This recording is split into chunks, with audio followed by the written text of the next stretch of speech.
सो मेरे बच्चों, अभी हम लोग यहाँ कर रहे हैं अपने एनसीईआरटी मैथ्स बुक के chapter number 12 surface areas and volumes का एक्सरसाइज 12.1, जिसमें हम लोग क्वेश्चन नंबर 1 to 4 ऑलरेडी कर चुके हैं। अगर नहीं देखा है तो जाके जरूर देख लेना। और आज इस सेशन में हम लोग करने वाले हैं क्वेश्चन नंबर 5 to 9। सो बच्चों, सेशन को स्टार्ट से लेकर एंड तक देखना, ध्यान से देखना। चलो स्टार्ट करते हैं आज का सेशन। अब मेरे बच्चों, क्वेश्चन नंबर 5 देखो, यहाँ पे दिया है hemispherical depression is cut out from one face of cubical wooden block such that the diameter L of the hemisphere is equal to the edge of the cube. Determine the surface area of the remaining solid. So बच्चों, question में ये बोल रहा है कि cubical wooden block है, right बच्चों, एक क्यूबिकल वुडन ब्लॉक है जिसमें से एक हेमिस्फेरिकल टुकड़ा काट के निकाल लिया जाता है। तो बच्चों, इसमें क्या बन जाएगा? इसमें बन जाएगा एक हेमिस्फेरिकल डिप्रेशन, मतलब बच्चों एक गड्ढा बन जाएगा, राइट। नाउ अब यहाँ पे दिया है the diameter L of the hemisphere is equal to the edge of the cube. Now बच्चों, जो इसका डायमीटर है बच्चों, जो एज है क्यूब का, दोनों बराबर है, दोनों L के बराबर है, राइट बच्चों। ये भी L है बच्चों, ये भी L है। नाउ हम लोग को क्या बोल रहा है करने के लिए बच्चों? यहाँ पे हम लोग को बोल रहा है कि determine the surface area of the remaining solid. So बच्चों, इसको काट के निकालने के बाद में, राइट बच्चों, हेमिस्फेरिकल शेप का टुकड़ा काट के निकालने के बाद में अब जो बच गया फिगर, उसका क्या करना है? हम लोगों को सरफेस एरिया निकालना है, राइट। सो देखो यहाँ पे, देखो बच्चों, surface area of remaining solid is equal to क्या हो जाएगा बच्चों? तो सबसे पहले क्या करेंगे हम लोग? यहाँ पर लेंगे टोटल सरफेस एरिया बच्चों किसका? इस क्यूब का, राइट। टोटल सरफेस एरिया और सरफेस एरिया इस क्यूब का लेंगे बच्चों। कितना होता है? वो होता है बच्चों 6 इंटू साइड स्क्वायर, राइट बच्चों, 6 इंटू साइड स्क्वायर, राइट। अब देखो बच्चों, हम लोग को निकालना है यहाँ पे सरफेस एरिया, तो हम लोग को ये सरफेस भी लेना पड़ेगा बच्चों, हेमिस्फेयर का अंदर वाला, राइट। तो हम लोग क्या करेंगे? इसमें ऐड कर देंगे 2πr², राइट बच्चों, क्योंकि हेमिस्फेयर का सरफेस एरिया होता है 2πr², राइट। बट बच्चों, जब हम लोग उसको काट के निकाले थे तो ये सर्कुलर पार्ट इस फेस पे नहीं है, ठीक है। तो इसको हम लोग को माइनस करना पड़ेगा, क्योंकि हम लोग तो यहाँ पे ले लिए सरफेस एरिया, पूरा सरफेस एरिया ले लिए हम लोग इस क्यूब का, ठीक है। बट इतना पार्ट नहीं है बच्चों, ये राउंड वाला पार्ट नहीं है, तो हम लोग क्या करेंगे? उसको माइनस कर देंगे। तो यहाँ कर दो -πr²। तो बच्चों कितना हो जाएगा? ये हो जाएगा 6 into side square plus πr², right. अब करो बच्चों यहाँ पे, अब देखो एज दिया हुआ है, L दिया हुआ है बच्चों, डायमीटर बच्चों इसका हेमिस्फीयर का डायमीटर और इसका एज बराबर है L है, तो यहाँ पे हो जाएगा 6L² प्लस पाई। R क्या हो जाएगा बच्चों? R हो जाएगा L/2, क्योंकि डायमीटर कितना है इसका? L है, राइट बच्चों। तो रेडियस कितना हो जाएगा? L/2, तो L/2 का स्क्वायर हो जाएगा, तो 6L² प्लस पाई L²/2। हाँ बच्चों, 4 हो जाएगा, सॉरी यहाँ पे 4 हो जाएगा बच्चों। अब यहाँ पे 24L² प्लस पाई L²/4। अब थोड़ा अरेंज करके लिख लो इसको, 1/4 हो जाएगा यहाँ पे बच्चों। यहाँ पे हो जाएगा 24 plus pi L² centimetre square. This is the answer, right बच्चों। होपफुली आप लोगों को समझ में आया होगा। चलो करते हैं अपना क्वेश्चन नंबर 6। हाँ मेरे बच्चों, क्वेश्चन नंबर 6 देखो, यहाँ पे दिया है a medicine capsule is in the shape of a cylinder with hemisphere stuck to each of its ends. The length of the entire capsule is 14 mm and the diameter of the capsule is 5 mm. Find its surface area. So बच्चों, question में दिया हुआ है कि एक medicine capsule है जो बच्चों सिलेंडर के शेप का है, राइट, जो कि सिलेंडर के शेप का है बच्चों। एंड पे हेमिस्फेरिकल है, राइट बच्चों। बीच में कैसा है? सिलेंड्रिकल है, एंड पे बच्चों हेमिस्फेरिकल है। और यहाँ दिया हुआ है कि पूरे कैप्सूल का जो बच्चों लेंथ है वो है 14 mm, इसका डायमीटर है 5 mm। तो हम लोग को बच्चों इस कैप्सूल का सरफेस एरिया बताना है, राइट। तो यहाँ पे लिखो surface area of entire capsule is equal to क्या हो जाएगा बच्चों? सरफेस एरिया हम लोग को निकालना है। तो बच्चों, ये कैप्सूल 2 ज्योमेट्रिकल शेप से मिलकर बना हुआ है, एक सिलेंडर है एंड बच्चों 2 हेमिस्फीयर, एक इधर एक इधर, राइट। तो हम लोग क्या करेंगे बच्चों? यहाँ पे लिखेंगे curve surface area of cylinder plus curve surface area of hemisphere, right बच्चों, हेमिस्फीयर। बट बच्चों यहाँ 2 है, एक यहाँ है एक यहाँ है, दोनों हेमिस्फेरिकल है, एंड सो 2 से मल्टीप्लाई कर देंगे। बस यही करना है बच्चों, ठीक है, हम लोग को यही कैलकुलेट करना है। सो 2πRh, राइट बच्चों, and curve surface area of hemisphere कितना होता है बच्चों? 2πr²। सो 2 इंटू 2πr²। सो यहाँ से 2πr कॉमन ले लो, सो 2πr कॉमन लेंगे तो बच्चों यहाँ बचेगा h और यहाँ बचेगा 2 इंटू r, राइट बच्चों, 2 इंटू आर बचेगा यहाँ पे। सो इसको कैलकुलेट करके हम लोग अपना आंसर निकाल सकते हैं, राइट। अब सबसे पहले देखो बच्चों यहाँ पे ये कितना है, पूरा का पूरा 14 है, राइट, पूरा का पूरा 14 है बच्चों। सो ये दोनों बच्चों हेमिस्फेरिकल पार्ट है कैप्सूल का, राइट, ये दोनों क्या है, हेमिस्फेरिकल पार्ट है। तो बच्चों सिलिंड्रिकल पार्ट का लेंथ कितना हो जाएगा, क्योंकि हम लोग को हाइट चाहिए यहाँ पे, देखो हम लोग को हाइट चाहिए, एच चाहिए, तो हम लोग को सिलिंड्रिकल पार्ट का लेंथ निकालना पड़ेगा बच्चों, राइट, मतलब वही हाइट होगा। सो अगर ये बच्चों 14 है, राइट, और ये बच्चों कितना है 5 है, तो इसका रेडियस हो जाएगा 5/2। सो बच्चों ये भी रेडियस है, राइट, ये भी रेडियस है, तो ये 5/2, ये 5/2, 5/2, 5/2, तो बच्चों ये भी हो जाएगा 5/2 और ये भी हो जाएगा 5/2, राइट। तो बच्चों 5/2, 5/2 कितना होता है, 5 होता है। तो 14 में से हम लोग बच्चों इस पार्ट को और इस पार्ट को हटाएंगे, ठीक है, सेपरेट करेंगे बच्चों, तो हम लोग को मिल जाएगा सिलेंडर का हाइट या लेंथ, ठीक है।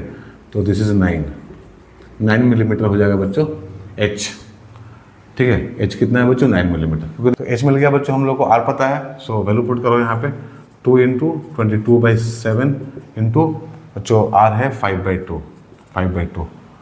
एच हम लोग निकाल लिए हैं बच्चों 9 + 2 इंटू 5/2, ठीक है। सॉल्व करो इसको ना, देखो 2 कैंसिल हो जाएगा बच्चों, 22.7 इंटू 5 और यहाँ पे हो जाएगा 2 कैंसिल, 7 5 14, राइट बच्चों। सो 7 2 जब 14 हो जाएगा, this is 110 into 2 = 220 millimetre square, right बच्चों, मिलीमीटर स्क्वायर, ये होगा सरफेस एरिया इस कैप्सूल का, ठीक है बच्चों। समझ में आएगा आप लोगों को, ठीक है, अच्छे से समझ में आ गया होगा। चलो करते हैं क्वेश्चन नंबर 7। ना मेरे बच्चों क्वेश्चन नंबर 7 देखो यहाँ पे दिया है, a tent is in shape of a cylinder surmounted by a conical top. If the height and diameter of the cylindrical part are 2.1 meter and 4 meter respectively, and the slant height of the top is 2.8 meter, find the area of the canvas used for making the tent. Also find the cost of the canvas of the tent at the rate of rupees 500 per meter square. Note that the base of the tent will not be covered with canvas. So बच्चों question में ये बोल रहा है कि एक tent है, right बच्चों, एक टेंट है जो कि नीचे में सिलेंड्रिकल है एंड बच्चों उसका जो टॉप है वो कोनिकल है, राइट। नीचे में सिलेंड्रिकल है बच्चों टेंट एंड जो टॉप है इसका वो क्या है, कोनिकल है। एंड बच्चों सिलेंड्रिकल पार्ट का हाइट भी दिया है 2.1 मीटर एंड इसका डायमीटर दिया है 4 metre, right. And conical part का स्लैंट हाइट दिया हुआ है 2.8 मीटर। सो हम लोग को बताना है बच्चों कि the area of the canvas used for making the tent, right बच्चों। क्या बताना है, हम लोग को बताना है area of canvas. Area of canvas हम लोग को बताना है जिसका ज़रूरत पड़ा बच्चों इस टेंट को बनाने के लिए, ठीक है। जिस कन्वास का जरूरत पड़ा बच्चों इस टेंट को बनाने के लिए उसका एरिया कितना है हम लोग को बताना है। तो अब देखो बच्चों ये जो टेंट है नीचे में सिलिंड्रिकल है और ऊपर में कॉनिकल है। सो बच्चों कन्वास का एरिया बताने के लिए हम लोग को क्या करना पड़ेगा, यहाँ पे हम लोग को यहाँ लिखना पड़ेगा कि curve surface area of cylinder, right बच्चों, curve surface area of cylinder plus curve surface area of cone, right बच्चों। सो इसका कर्व सरफेस एरिया सिलेंडर का बच्चों एंड कोन का कर्व सरफेस एरिया निकाल कर हम लोग ऐड कर देंगे तो हम लोगों को क्या मिल जाएगा, कन्वास का एरिया मिल जाएगा। क्योंकि बच्चों कन्वास से ही बना हुआ है टेंट, राइट। नीचे में सिलेंड्रिकल है ऊपर में कॉनिकल है, राइट। सो बच्चों कर्व सरफेस एरिया कितना होता है सिलेंडर का, ये होता है 2πRH एंड बच्चों curve surface area of cone कितना होता है, ये होता है πRL। अब हम लोग को सॉल्व करना है बच्चों, राइट, वैल्यू पुट करना है, सॉल्व करना है, आंसर निकालना है, ठीक है। सो यहाँ पे देखो यहाँ पे पाई है यहाँ भी आर है, तो पाई आर कॉमन ले लो, तो यहाँ बचेगा 2H, बच्चों यहाँ होगा L। सो पाई का वैल्यू हम लोग को लेना है 22/7। आर कितना है बच्चों, देखो यहाँ 4 डायमीटर है तो आर कितना हो जाएगा बच्चों, आर हो जाएगा 2 मीटर, राइट। आर कितना हो जाएगा बच्चों 2 मीटर। सो 2 लिखो यहाँ पे, again 2 height, height of the बच्चों cylinder, height of the cylindrical part तो 2.1 दिया हुआ है, तो 2 इंटू 2.1 प्लस स्लैंट हाइट दिया है बच्चों L, सो 2.8, देखो ये L है 2.8 मीटर। सो लिख लिया हम लोग, अब सॉल्व करना है बच्चों, तो यहाँ हो जाएगा 44/7 इंटू यहाँ हो जाएगा 4.2 प्लस 2.8, राइट। सो 44/7 इंटू यहाँ हो जाएगा बच्चों 7 हो गया, ये कट जाएगा बच्चों।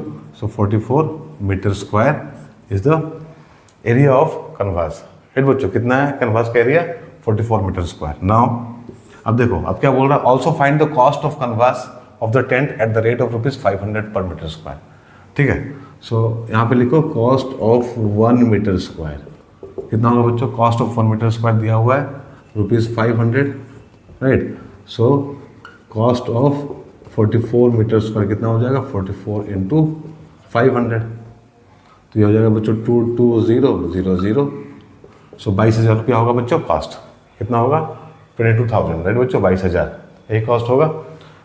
सो ये हम लोग का कंप्लीट हो गया बच्चों, ये आंसर है, पहला आंसर 44 मीटर स्क्वायर एंड दूसरा ₹22,000, राइट बच्चों, 22,000 रुपये। सो आप लोगों को समझ में आया होगा होपफुली। क्वेश्चन नंबर 7, चलो करते हैं क्वेश्चन नंबर 8। नाउ मेरे बच्चों क्वेश्चन नंबर 8 देखो, यहाँ पे दिया है from A solid cylinder whose height is 2.4 centimeter and diameter is 1.4 centimeter. A conical cavity of same height and same diameter is hollowed out.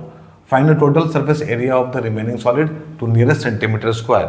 So बच्चों क्वेश्चन में दिया है कि एक सिलेंडर है, राइट बच्चों, एक सिलेंडर है जिसमें से क्या किया जाता है, एक कोनिकल पार्ट काट के निकाल दिया जाता है, राइट बच्चों, एक कोनिकल पार्ट काट के निकाल लिया जाता है, राइट। सो अब हम लोग को बताना है कि total surface area remaining solid का कितना होगा बच्चों, राइट। इस कोनिकल पार्ट को निकालने के बाद में जो भी बच जाएगा बच्चों, सॉलिड फिगर हम लोग के पास में, उसका सरफेस एरिया कितना होगा वही हम लोग को बताना है, राइट। सो बच्चों यहाँ पे देखो सिलेंडर का हाइट दिया हुआ है 2.4 मीटर एंड बच्चों इसका डायमीटर दिया है 1.4 मीटर, राइट। और यहाँ पे दिया है कि रेडियस और हाइट कोन का और सिलेंडर का दोनों का बच्चों सेम है, ठीक है। सो दोनों का रेडियस भी सेम हो जाएगा बच्चों, 0.7 मीटर हो जाएगा, और हाइट भी दोनों का कितना है, 2.4 मीटर है। सो अब देखो हम लोग को निकालना है बच्चों surface area, total surface area of the remaining solid. So यहाँ लिखो total surface area of remaining solid is equal to क्या होगा बच्चों, देखो कर्व सरफेस एरिया, राइट बच्चों, curve surface area of cylinder हो जाएगा, curve surface area of cylinder, right, plus बच्चों curve surface area of this cone, curve surface area of cone and बच्चों इसका जो बेस है, ठीक है, इसका जो बेस है वो लेंगे हम लोग, सिलेंडर का बेस, ठीक है, क्योंकि काट के यहाँ से निकाला गया तो ये पार्ट नहीं लेंगे, तो खाली है बच्चों, तो इसको हम लोग को लेना भी नहीं है, बट बेस इंटैक्ट है, तो बेस हम लोग लेंगे क्योंकि हम लोग को निकालना है यहाँ पे total surface area, right. So base का एरिया कितना हो जाएगा बच्चों, बेस सर्कुलर है तो बेस का एरिया हो जाएगा πr², ठीक है। So curve surface area of cylinder बच्चों 2πrh plus curve surface area of cone कितना होता है बच्चों, πrl और ये πr²। सो πr तीनों में है तो πr कॉमन ले लो। सो πr कॉमन लेकर हम लोग को मिलेगा यहाँ पे 2h प्लस यहाँ पे l प्लस यहाँ पे बच्चों r, ठीक है। अब देखो अब h तो हम लोग को दिया है 2.4, लेकिन बच्चों l नहीं है हम लोग के पास में। l मतलब क्या होता है, slant height of the cone, l नहीं है बच्चों। सो l क्या होता है, l होता है बच्चों √h², मतलब height of the cone square plus radius of the cone का स्क्वायर, ठीक है। तो हाइट दिया बच्चों 2.4, दोनों का हाइट सेम है सिलेंडर का और कोन का। सो यहाँ पे हो जाएगा 2.4 का स्क्वायर प्लस 0.7 का square, right. This is 5.76 plus 0.49, तो बच्चों ये हो जाएगा 6.25, राइट, 6.25 हो जाएगा बच्चों, मतलब 2.5 सेंटीमीटर। तो एल मिला हम लोग को 2.5 सेंटीमीटर, एल मिल गया बच्चों हम लोग को 2.5 सेंटीमीटर, ठीक है। सब कुछ है हम लोग के पास में, वैल्यू पुट करो यहाँ पे। पाई हम लोग को लेना है 22/7, आर बच्चों 0.7, राइट, 2 इंटू हाइट है बच्चों 2.4 प्लस एल मिला हम लोग को 2.5 प्लस आर है बच्चों 0.7, ठीक है। तो देखो यहाँ से बच्चों इसको काट दो तो 10 हो जाएगा। सो 22/10 इंटू यहाँ पे देखो 4.8 प्लस यहाँ हो जाएगा बच्चों 2.5 प्लस 0.7 3.2, ये हो जाएगा बच्चों कितना 2.2 इंटू देखो 8। So this is 17.6 centimetre square and approximately हम लोग बोल सकते हैं 18 सेंटीमीटर स्क्वायर, राइट बच्चों। तो होपफुली आप लोगों को समझ में आया होगा क्वेश्चन नंबर 8।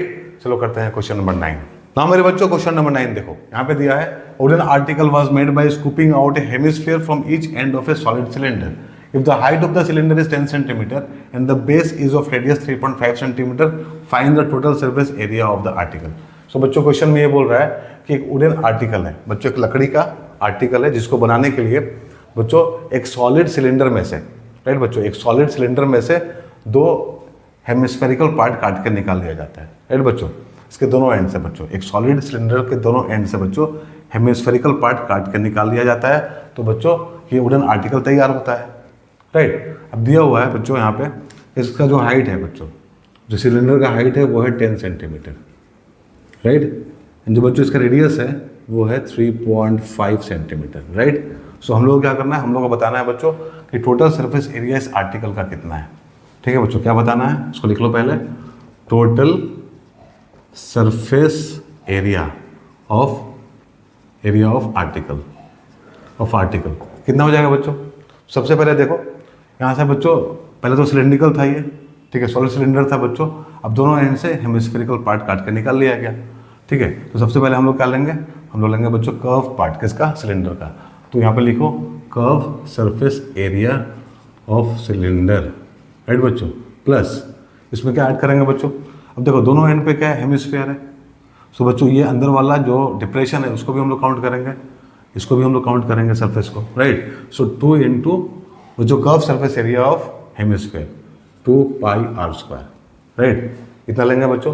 तो कर्व सरफेस एरिया कितना होता है सिलेंडर का वो लिख लो। सो 2πrh प्लस 2 इंटू मतलब 4 कर दो यहाँ पे 4πr², राइट बच्चों। अब 2πr कॉमन ले लो, 2πr कॉमन लेंगे तो यहाँ बचेगा h, बच्चों यहाँ हो जाएगा 2r। नाउ वैल्यूज हम लोग को पता है बच्चों, वैल्यू सब्स्टिट्यूट करो इसमें, सॉल्व करो, आंसर निकाल लो अपना, ठीक है। तो 2 इंटू पाई का वैल्यू हम लोग को पुट करना है 22/7 एंड r बच्चों है 3.5, राइट। सो 3.5 यहाँ 10 हो जाएगा प्लस 2 इंटू 3.5। नाउ अब देखो यहाँ हो जाएगा 0.5, तो बच्चों ये हो जाएगा 22। नाउ 10 प्लस यहाँ हो जाएगा बच्चों 7, सो 22 इंटू 17 सेंटीमीटर स्क्वायर, देख लो मल्टीप्लाई करके। सो बच्चों 22 17, तो 7 2 14 1 15, सो 2 2, सो 4 5 2 7 एंड 3, सो बच्चों ये हो जाएगा 374 centimetre square. This is the answer, right बच्चों, ये हम लोग का आंसर है। सो होपफुली आप लोगों को समझ में आया होगा बच्चों क्वेश्चन नंबर 9। सो इस तरह से हम लोग का एक्सरसाइज 12.1 कंप्लीट हो गया। होपफुली आप लोगों को समझ में आया होगा। अगर बच्चों ऐसा है तो वीडियो को लाइक कर दो, शेयर भी कर दो एंड बच्चों चैनल को सब्सक्राइब भी कर दो, राइट। हम लोग मिलेंगे अपने अगले सेशन में कुछ और क्वेश्चन के साथ में, तब तक अपना ध्यान रखना, बाय, टेक केयर।